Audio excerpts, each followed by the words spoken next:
最近呢，在翻自己的 CPU 库存的时候，发现一颗奇怪的处理器，这外观一眼看上去像是 UP 主自己在家里面手搓出来似的。想了半天呢，又翻了模表的记录，才发现是3年前买的 R57代 ES，代号 QHH0，正式版名称应该是 i7-5700EQ，是英特尔发布于15年第3季度的嵌入式处理器，工控平台。初代的14纳米工艺，4核心8线程，最大睿频呢能有 3.4G 赫兹。但是因为我们这颗是 ES 版本，最大单核频率只有 2.6G 赫兹，全核更是只有 2.4G 赫兹。具体性能我们稍后去测。主板的话虽然是个魔改的5代，但是只要是正常的9系主板应该都能支持，也就是 Z97 或者 H97，也不需要魔改 BIOS。我这里搞了一张华硕的 Z97A， 属于终端的守门员，做工和功能都够用。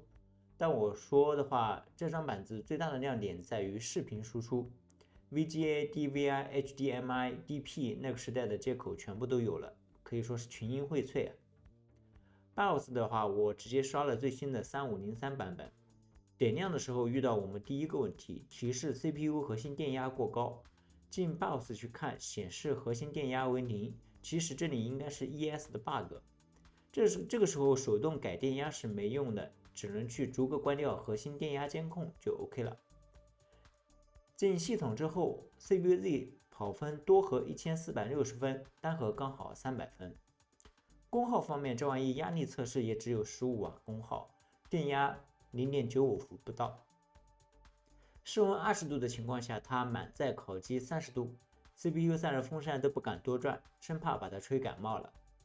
就日常使用来说，浏览网页什么的都还行，并不会影响大家刷可爱小姐姐或者是看电子斗蛐蛐。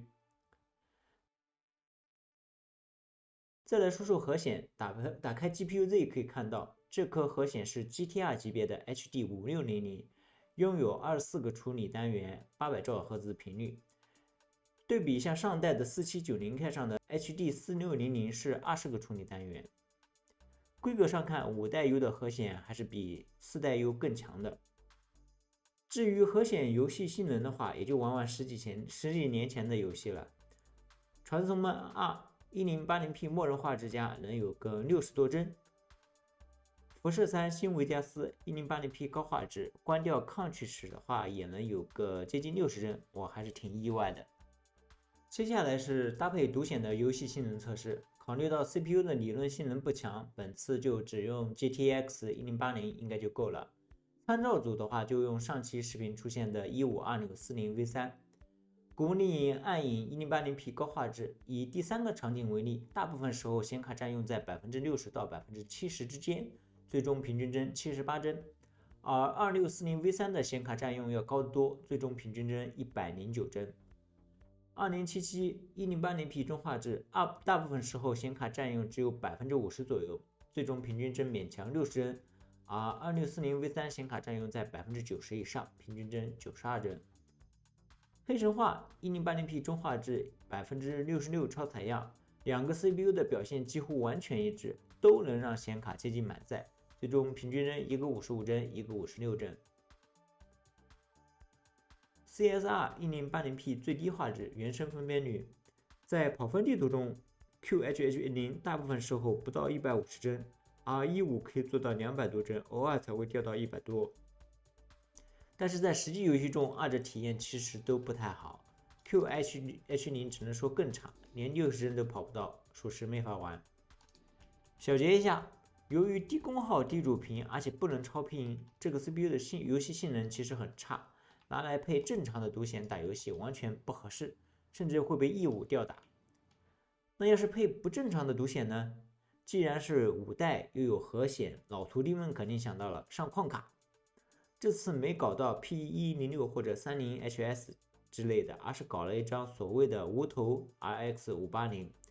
在 BIOS 里设置好核显输出，进入系统后直接从 AMD 官网下载 RX580 驱动就行。GPU-Z 看一下，正常识别，看规格其实是一张 RX 5708G。古墓丽影暗影 1080P 高画质，大部分时候显卡是完全可以跑满的，最终平均60G 帧勉强可以玩。2077 1080p 中画质，显卡依然满载，不过平均只有50帧，不太能玩。黑神话 1080p 中画质，50%超采样，显卡同样满载，平均不到40帧，确实是玩不了了。CSR 1080p 最低画质，原生分辨率，其实不用测，这游戏太吃 CPU，还是不到60帧，跟之前搭配 GTX 1080时区别不大。总结，由于 CPU 性能低下，不管拿来配正经还是不正经的独显，最终的表现都不够看。从实用角度来说，确实没有意义了。核显呢，在当时是比较强大的，不过也仅限于玩古董游戏。功耗发热确实很低，也许曾经适合走个 NAS 或者 HTPC， 但无论如何，这种嵌入式平台 CPU 本身就不太常见，又加上是魔改的 ES 版本，还是比较有趣的，于是就做了这么个评测视频，希望你也喜欢，下期见，拜拜。